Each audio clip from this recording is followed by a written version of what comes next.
Hello everyone, welcome to my new video. আশা করি সবাই অনেক ভালো আছেন। আমি আলহামদুলিল্লাহ অনেক ভালো আছি।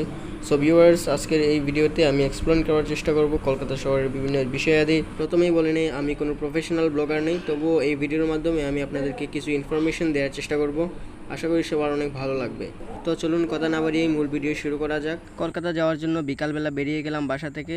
রাত আনুমানিক 10:50 আমরা গিয়ে পৌঁছলাম ঢাকাতে আমাদের জন্য 11:45 ট্রেন অপেক্ষা করতেছে। তো আমরা ট্রেনে উঠে পড়লাম। আমরা সকাল সকাল গিয়ে বেনাপোলে পৌঁছে গেলাম। সকালবেলায় ইমিগ্রেশন অনেক ঝামেলা ছিল। এই ঝামেলার মধ্যে আমাদের ইমিগ্রেশন সম্পন্ন করতে প্রায় ঘন্টা খানিকের মতো লেগে গেছে বাংলাদেশের ইমিগ্রেশন শেষ করতে। তারপর আমরা পেট্রাপোল অর্থাৎ ভারতের অংশে যে ইমিগ্রেশন সেটা শেষ করার জন্য আমরা ভারতের অংশে চলে আসলাম। ভারতের ইমিগ্রেশন শেষ করতেও প্রায় ঘন্টা খানিক লেগে গেছে। সর্বমোট আমাদের 2 ঘন্টার ভেতরে ইমিগ্রেশন সম্পন্ন হয়ে গেছে। ইমিগ্রেশন শেষ করার পর আমরা কিছু ছবি তুলে নিলাম। আর আজকের এই ভিডিওতে আমার সাথে আছেন আমির হুসাইন ভাই। ইমিগ্রেশন সম্পর্কে আপনাদেরকে একটি বিশেষ ধারণা দিয়ে রাখি, সেটি হচ্ছে আপনি যদি বেনাপোল বর্ডার দিয়ে আপনি ইন্ডিয়াতে প্রবেশ করতে চান, তাহলে আমি সবসময় সাজেস্ট করব আপনারা বিকেলবেলা আপনারা ইমিগ্রেশনগুলো সম্পন্ন করবেন। তাহলে কিন্তু মানুষের ভিড় একদম কম হওয়ার সম্ভাবনা থাকবে। আপনারা খুব সহজেই ইমিগ্রেশনটা সম্পন্ন করতে পারবেন। ইমিগ্রেশন সম্পূর্ণ শেষ করার পর আমরা 50 রুপি জনপ্রতি ভাড়া দিয়ে আমরা বেনাপোল থেকে আমরা সরাসরি বনগাঁও চলে আসলাম সিএনজি দিয়ে। বনগাঁও থেকে মাত্র 30 রুপি দিয়ে আমরা চলে আসলাম শিয়ালদা স্টেশনে। শিয়ালদা স্টেশন হচ্ছে কলকাতা শহরের একটি স্টেশন। তার মানে আমরা কলকাতা শহরে চলে আসলাম মাত্র 70 রুপি দিয়ে। তো এখন আমরা শিয়ালদা থেকে আমরা নিউ মার্কেট এরিয়া যাব। সেখানে আমাদের হোটেল বুক করা আছে, আমরা হোটেলে গিয়ে উঠবো এখন। এর জন্য আমরা ট্যাক্সি ভাড়া করে নিলাম। আপনি চাইলে বাসে যেতে পারবেন, বাসে গেলে সর্বোচ্চ 30 রুপি ভাড়া পড়বে। আমরা শিয়ালদা থেকে নিউ মার্কেট এরিয়া চলে আসলাম। এখানে আসার পর দেখতে পাচ্ছি আমরা বৃষ্টিতে সব কিছু একদম তলিয়ে গেছে, প্রচুর বৃষ্টি হয়েছে সেদিন। তারপর ট্যাক্সি থেকে নেমে আমরা চলে আসলাম আমাদের হোটেলে আসার পর আমরা ফাইল টাইল অর্থাৎ আমাদের পাসপোর্ট জমা দিলাম। পাসপোর্ট জমা দিয়ে আমরা চলে আসলাম রুমে আসার পর আমরা রেডি হয়ে নিলাম, ফ্রেশ হলাম। ফ্রেশ হওয়ার পর আমরা চলে আসলাম একটি হোটেলে, বাঙালি হোটেলে। সেখানে আমরা খাবার দাবার খেলাম। খাবার দাবার খাওয়ার পর আমরা বাইরে বের হলাম, বের হয়ে চা খেলাম। তারপর আমরা শপিংয়ের উদ্দেশ্যে বের হলাম। শপের ভেতরে আছি এখন, আমরা কেনাকাটা করতেছি, জিনিস পছন্দ করতেছি। লোক নাই এই জায়গায়।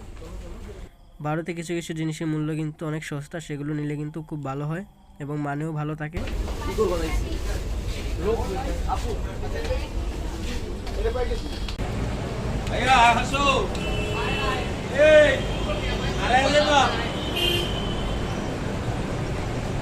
তো পরের দিন আমরা বেরিয়ে পড়লাম একজন ভাইয়ের সাথে, উনি ডক্টরের কাছে যাবে। তো ওনার সঙ্গে আমরাও সবাই যাচ্ছি। তারপরে সেখান থেকে আমরা হাওড়া ব্রিজে যাব। এখানে কিন্তু মোটামুটি অনেক ভালো ভিউ দেখা যাচ্ছে, তাই আমরা কিছু ভিডিও করে নিলাম এখানে। নতুন শহর এবং নতুন দেশে ঘুরতে আমার মোটামুটি খুব ভালোই লাগতেছে। জীবনের প্রথমবার বাইরে কোনো দেশে আসলাম, তাই অনুভূতিটা অনেক ভালো ছিল। তারপর এখান থেকে আমরা বাসে করে মেট্রো রেলের স্টেশনে চলে গেলাম। সেখান থেকে আমরা মেট্রো রেলের জন্য অপেক্ষা করলাম।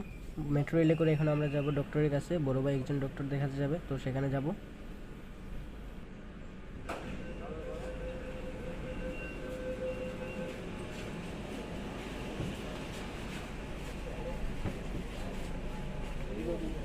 তো এখন আমরা চলে আসলাম হাওড়া রেলওয়ে স্টেশনে। হাওড়া রেলওয়ে স্টেশন কিন্তু বিশ্বের বৃহত্তম একটা রেলওয়ে স্টেশন। সেখানে কিন্তু অনেক অনেক যাত্রী প্রতিদিন যাওয়া আসা করে, আপনারা দেখতে পাচ্ছেন ভিডিওতে। আপনি যদি এই ভিড়ের মধ্যে একবার হারিয়ে যান, তাহলে কিন্তু আপনাকে খুঁজে পাওয়া একদম মুশকিল হয়ে যাবে। এখানে এত মানুষের ভিড় আর এত বড় একটা স্টেশন, আপনি যদি সরাসরি না দেখেন তাহলে কিন্তু বুঝতেই পারবেন না। তারপর আমরা হাওড়া রেলওয়ে স্টেশন থেকে বেরিয়ে চলে আসলাম হাওড়া ব্রিজের নিচে। সেখানে আমরা কিছু স্ট্রিট ফুড খাওয়া দাওয়া করলাম। তারপর আমরা হাওড়া ব্রিজটা হেঁটে হেঁটে পার হলাম।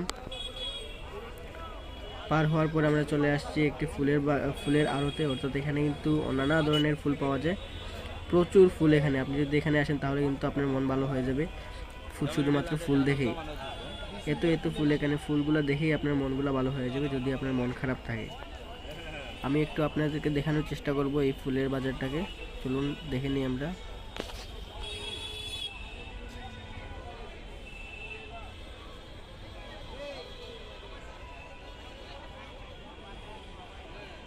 দিকে যাই।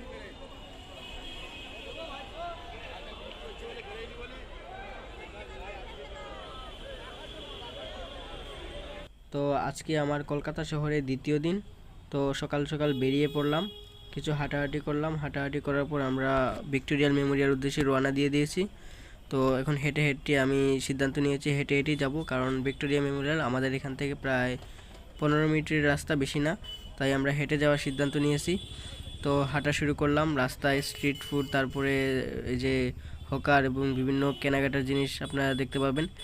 এখান থেকেও চাইলে আপনি বিভিন্ন জিনিস কম টাকায় কিনতে পারবেন। এখানে কিন্তু খুব ভালো ভালো প্রোডাক্ট পাওয়া যায়, আপনারা দেখে কিনে নিতে পারেন। তো আমরা এই বাজারের মধ্যে অলিগলির মধ্যে দিয়ে হাঁটা শুরু করলাম। তো হাঁটতে হাঁটতে প্রায় 5 মিনিট হয়ে গেল, মনে হচ্ছে 10 মিনিটের অধিক হয়ে গেছে। পথ যেন শেষ হচ্ছে না, তারপরে হাঁটতেছি। খুব পানি তৃষ্ণা পেয়েছে, আশেপাশের দোকান দেখতে পাচ্ছি না পানি কেনার জন্য, তাই একটু পানির সন্ধান করতেছি। তো হঠাৎ আমার চোখে পড়লো এই শরবতওয়ালা দাদা, ওনার কাছে চলে আসলাম, বললাম একটা ঠান্ডা করে একটা শরবত দাও। তো দাদা আমার জন্য লিম্বু জল রেডি করতেছেন, অর্থাৎ লেবু শরবত রেডি করতেছেন। তো আমি অপেক্ষা করে দেখি খেতে কেমন লাগে। শরবত বানানোর প্রক্রিয়া প্রায় বাংলাদেশের মতোই সেম, তবে লেবুর সিস্টেমটা হতেছে তাদের লিম্বু যেটা তাদের এটা কিন্তু একটু ছোটো ছোটো সাইজের হয়, আমাদেরটা একটু অন্য রকমের হয়, বড় সাইজের হয়। তাই এগুলো কিন্তু রস থাকে বেশি, আর এই ইন্ডিয়াতে যেগুলো আছে লিম্বু এগুলোতে কিন্তু রসটা একটু কম থাকে। তো দাদা শরবত অলমোস্ট বানিয়ে ফেলেছেন, তো দিয়েছেন আমাকে, দেখি খেতে কেমন লাগে। মোটামুটি বাংলাদেশের মতোই ভালো লাগতেছে, তবে বাংলাদেশের এগুলো আরেকটু বেশি ভালো লাগে, কেননা এগুলোতে লেবুর পরিমাণটা একটু বেশি থাকে। তো আমি কিন্তু ভিক্টোরিয়ার একদম কাছাকাছি চলে আসছি। তারপর 20 টাকা এন্ট্রি ফি দিয়ে টিকিট নিলাম, টিকিট নিয়ে ভেতরে প্রবেশ করলাম। ভেতরের পরিবেশটা অসাধারণ, এক কথায় চমৎকার, খুব ভালো একটা পরিবেশ, সেখানে হাঁটলে কিন্তু খুব ভালো লাগবে আপনার। তো আমি হেঁটে হেঁটে ভেতরের দিকে যাচ্ছি। এখানে এন্ট্রি ফি 2 ধরনের হয়ে থাকে, একটা হচ্ছে শুধুমাত্র বাহির থেকে দেখার জন্য, আরেকটা হচ্ছে একদম ভেতরে যাওয়ার জন্য। তো আমার সময় বেশি না থাকার কারণে আমি একদম ভেতরে যেতে চাইনি, তো ভেতরে যাওয়ার জন্য কস্টটা একটু বেশি হয়। বাহির থেকে কিছুক্ষণ হাঁটাহাঁটি করলাম, কিছু ছবি তুললাম, তারপর ফেরার উদ্দেশ্যে রওনা দিয়ে দিলাম। তারপর চলে আসলাম নিউ মার্কেট, এখান থেকে আমার হোটেলের দূরত্ব প্রায় 5 মিনিট। তো হাঁটা শুরু করলাম।